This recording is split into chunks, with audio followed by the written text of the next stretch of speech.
కాళ్ళకు దెబ్బతడి కోచ్ అందరినీ ఎవరిని రేపు తెల్లవారి మ్యాచ్ ఉంది ఎలాగే ఎవరిని గోల్ కీపర్గా పెట్టాలి అని ఆలోచన చేస్తాడు. ఆఖరికి ఎవ్వరూ సరిపోవడం లేదు గోల్ కీపర్గా. ఒక వ్యక్తి గుమ్మడికాయలు లారీ మీద నుంచి అన్లోడ్ చేస్తుంటే పట్టుకుంటాడు.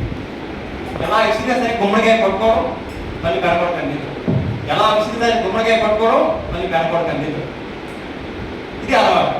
వాడు చూశాడు వీడి కంటే గోల్ కీపర్ ఎలా తిరుగుతాడా, అంత పెద్ద గుమ్మడికాయ పట్టుకున్నాడు, ఇది మాత్రం కాళ్ళు పట్టుకోలేదా అని చెప్పి వాడికి తీసుకుంటాడు. మెయిన్ గేమ్ స్టార్ట్ అయింది. నీకేమి కోచింగ్ ఎక్కర్లేదు, నేను కూర్చున్న వాళ్ళకి ఏ బాల్ అయితే పట్టుకోగలరు. అక్కడేమైంది, బాల్ వచ్చింది, గోల్ తక్కువ పట్టాడు, శబ్బాష్ అన్నారు, మళ్ళీ కనిపిస్తాడు, గోల్ అయిపోయింది.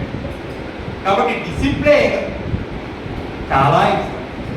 మిమ్మల్ని మీరు డిసిప్లిన్ అనే మార్గంలో పెట్టుకోకపోతే టాలెంట్ ఉన్న పర్సన్ కంటే మీరు వెనకపడే.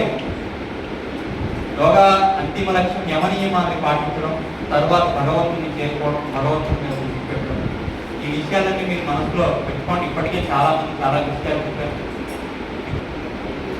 అనవసరం మాటలు తగ్గించుకోవడం. ఎవడైతే అంత పెద్ద స్పీకర్ మన ప్రపంచంలో భారతదేశంలో ఉండే గొప్ప స్పీకర్లు వాజ్పేయి ఒకరు.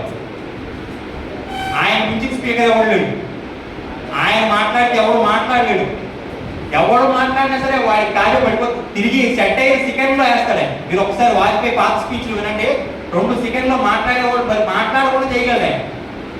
అలాంటి స్పీకర్. ఆయన్ని వెళ్ళి అడిగితే, సార్ మీలాంటి గొప్ప స్పీకర్గా తయారవ్వాలంటే ఏం చేయాలి సార్ అంటే, బాబు మాట్లాడకుండా ఉంటే మంచిది, మాట్లాడితే ఎప్పుడు బాగా.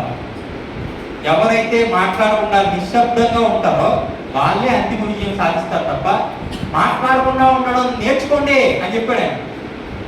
ఎలాంటి స్పీకర్ మాట్లాడితే ఒళ్ళు గొడవలు భారత్ పై భూమి కట్టుకోవడానే జీతా और जागता महान आदर्श पुरुष है, उसकी नदी नदी हमारे लिए गंगा है, उसकी कंकड़ कंकड़ हमारे लिए शंकर है. हम मरेंगे तो इस भारत के लिए, हम जिएंगे तो इस भारत के लिए, और मरने के बाद भी गंगा नदी में बहती हुई हमारे अस्थियों के सामने कोई खान लगाकर सुनेगा तो एक ही आवाज आएगी, భారత్ మాతా కీ జై.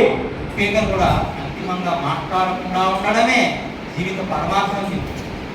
కాబట్టి చెప్పదలుచుకున్న విషయం ఏంటంటే, మాటలు తగ్గించుకుని యోగా మీద దృష్టి పెట్టి, ఆసనాల మీద దృష్టి పెట్టి అంతిమ లక్ష్యాన్ని మంచిగా సాధించడానికి